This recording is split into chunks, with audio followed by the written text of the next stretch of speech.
Arthur, welcome. Thank you. Thank you for having me. Welcome and congratulations. That was nuts. That was definitely a game for, I'm actually speechless a little, still kind of trying to take that in, but yeah, definitely a fun game. A fun game. You personally came flying out of the gates. Everett, how many points did he have in set one? 7 or 8, maybe? I think it was 8 or 9. What am I at here? It was 22 on the night. Chuck with 28. I mean, that's an amazing night for both of you guys. 9 in the first set. Jeez. Tell me about what you were seeing from the Cuban block in terms of the availability to hit the ball down the line. Yeah, as we were just talking on the way here, they just had the line open, and in my opinion, I thought I'm a line spiker, so I was waiting for them to close line.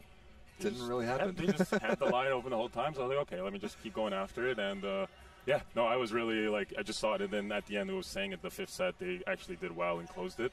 But it took them 5 sets to get there.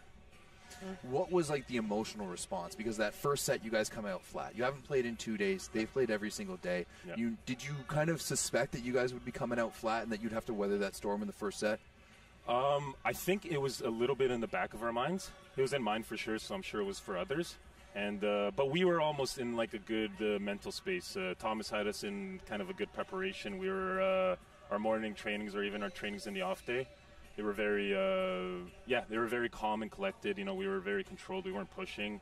So I think there was more we were caught off by surprise. Mm-hmm. And it was 7-1, I believe, in the first set. But then after that, we fought back, and I think we were down by 4 points in the first set.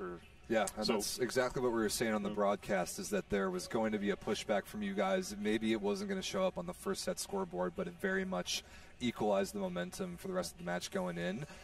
That Cuban team is very good. You guys are starting to get to know them awfully well. Yeah. What is it about Canada versus Cuba? Not only does it produce bangers, they're always 5 sets. Yeah, and I think this actually started from the Olympic qualifiers. Absolutely. And that was I was talking with Luke, our setter, before. You're saying he's like, oh, it's a semifinal game, and I was like, no, it's a Cuba and Canada rematch. We've built this kind of rivalry now. Because I'm sure they remember, Oh, sure. That's something that's going to be on the back of their mind. So we knew that coming in. But, this is it's like a big bouncing team. They jump high, they spike high, they hit hard, and we scouted them well. And I think we were very prepared for that.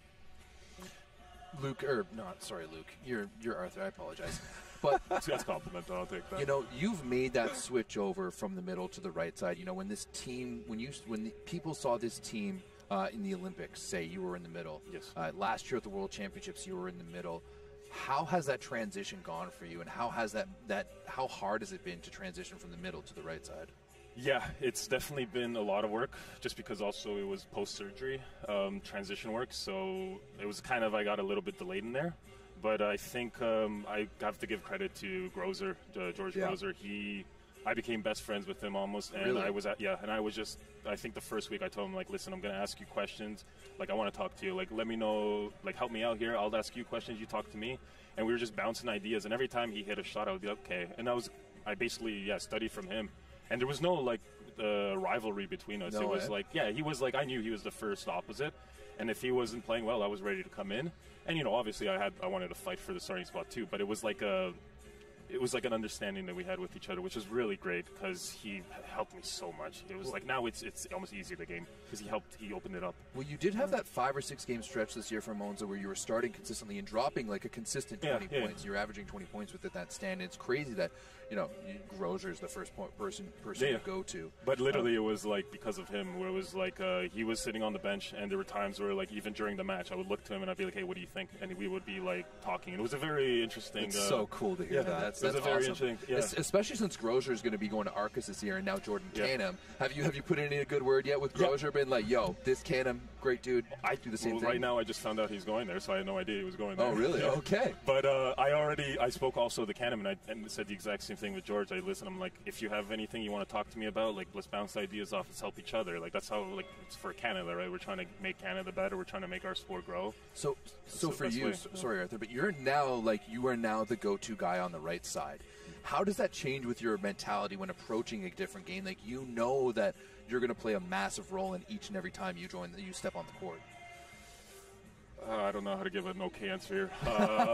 You can give a not okay answer. I always had the mentality where I always want to play. I'm a volleyballer. I'm here to play. I want to ball out. That's like it. And then starting or not starting, like I'm happy. Like this is like the happiest I'm ever. On the court. So it's pretty awesome, huh? So like regardless of like starting or not starting, it's just to me it's just different feeling completely. So it affects. I want to say it doesn't really change anything. Like I knew I was starting going in, especially when the changes to the lineup coming in here.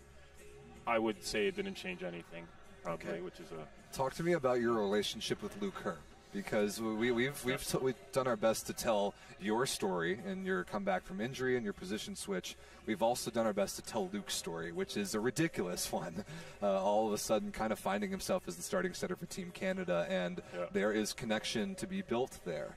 And in my opinion, watching this team tonight and this week compared to what we saw at VNL is night and day different in the best possible way. So what has the chemistry between you and Luke look like? How has that been built in this training block? Well, to start off in a funny way, we're now roommates. Awesome. So, love it. And we click right away. We get along well. We have the same kind of personality.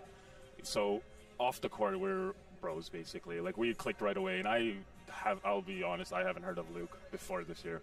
Like, I had no idea who he was, and that's most of Canada, bro. Yeah, which was like no, but to his credit, like the first thing I heard about him was he like setting opposites. So I was like, hey, we're gonna get along just fine. So putting him as like roommates, I'm like, we're okay here. So we're definitely with Luke. It was there's a trust, and especially like there were times here where I think he set me 3 times in a row, and then I got blocked in those. And I went up to him like, "Thank you for trusting me." And he was like, "Yeah." And his response was great because he was just like, "Yeah, don't worry, I got you." It was always positive. There was no negativity. It was just next point, on to the next one. I like the way he carries himself a lot. Me too. I really do. He's a very proud player, and that's something that I think he's not a very vocal guy, but he answers when we need him, and that's something that's big for us.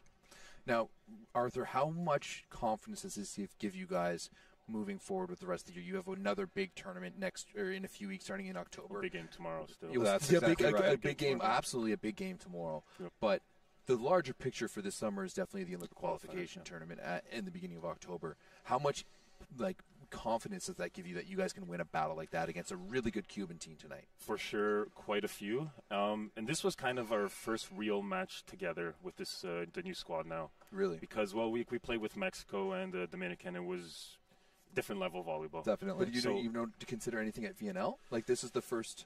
Well, VNL was also a little strange because there was a little bit of mix-ups, and we also didn't have Lepke. And I think with the addition of Eric, that changed a lot because it's more solidified. I feel there's a lot of confidence in reception, especially with Eric. Like it changed our whole. Like the fact that he's back with us is amazing. So I think now this feels like a good core we're in right now. And it took a while to get here, but the spot we're on now, I think, is absolutely phenomenal.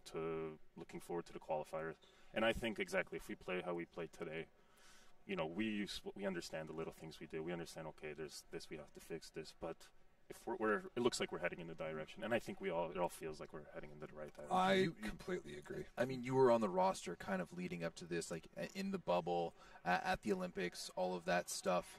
Does it feel like this team is back a little bit? Like the past year and a half, there's been a bit of a dip, no doubt. Does it feel like this team is back to at least somewhat near where the mindset where they were before? Absolutely, especially today. I think today was like our biggest taste of what's to come for us. Like the biggest we can play, like we can ball out. Today was the best match I've seen you guys play in the past year and a half. Yeah, VNL World Championships, whatever. And it definitely felt like that, and it definitely felt like that. So I think you can leave it at that, where it's like, okay, if we play how we play today, little adjustments. Say since the Olympics, that was the best game just now from Canada that I've seen. Yeah. And credit to Thomas. Obviously, he's a very simple guy, but he says things in a great way always.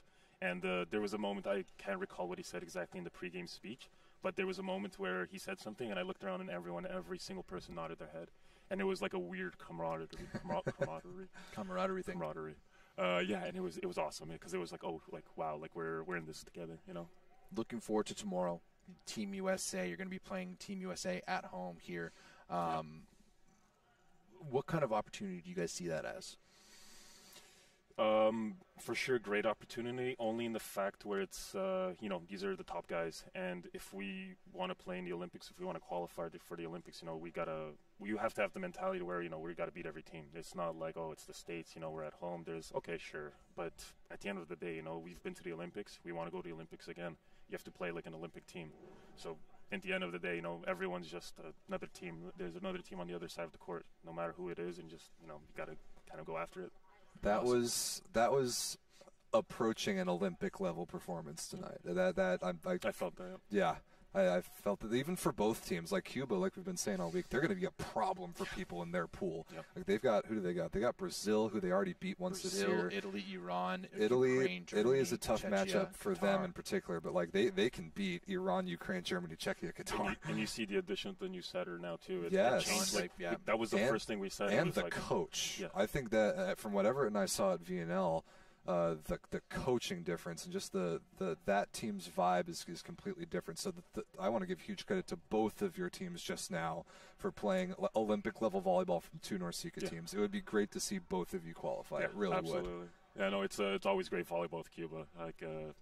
Do you get jacked up to play Cuba? Like, there's obviously, like, whenever you're in Italy, like when you play Perugia or Lube or Trento, it's always like, this is a big game. Yeah, I see Jan. Like, I got a weird thing with Jan too. Oh, we know each other. I've seen him off the court quite a bit too. So it's always like, okay, like we know what we play. Like a mutual respect. Yeah, we know what we do. So like, it's always like it's a good time always playing with him. It's a baller. We keep reminding ourselves this week that the kid's 22. Oh, that's gross. I thought he was like 24. I know, it's ridiculous. Yeah, that's pretty funny. It's unreal. So we see our boy Chuck Marr stretching down there. We want to hear from him as well. Well, fair enough. He's got a body to work out after dropping 28 tonight. Yeah, his hip went weird, or knee. I don't know what happened there. Okay, yeah. It was a weird one. I'm going to walk over, Arthur, first and foremost, thank you very much. I'm going to walk over with you and see if Mar's good to go. I'd rather him do therapy than come chat to our dumbasses. But Szwarc, honestly, dude, that was the best game I've seen you play in a Canadian jersey. It was outstanding. I appreciate that. Congratulations. I loved awesome watching you bring your Italian league game to the national team. Thank you guys. I really appreciate that. Well done, dude.